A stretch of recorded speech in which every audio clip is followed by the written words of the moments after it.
December কি সকল phone বন্ধ হয়ে যাচ্ছে? আসলে এই কোশ্চেনটা এখন সবার কাছে। অনেকেই দেশের বাজার থেকে এমন ফোন কিনে থাকেন যেগুলো সরকারি যে ভ্যাট ট্যাক্স সেটা ফাঁকি দেওয়া ফোন। অর্থাৎ এই ধরনের ফাঁকি দেওয়া ফোন আসলে অবৈধ হয়ে যায়। তো সেই ফোনগুলো কি 16ই ডিসেম্বরে বন্ধ হয়ে যাবে কিনা?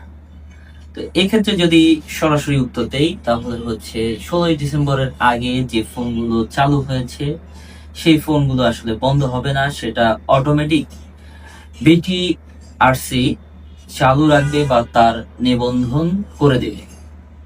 কিন্তু 16ই ডিসেম্বরের পরে যে ফোনগুলো আমাদের দেশের বাজারে ভ্যাট ট্যাক্স না দিয়ে ঢুকবে সেই ফোনগুলো অটোমেটিক্যালি ডিসেবল হয়ে যাবে। অর্থাৎ তার ভিতরে আপনি সিম প্রবেশ করালেও সেখানে আসলে কোনো নেটওয়ার্ক বা কোনো কিছু কাজ করবে না।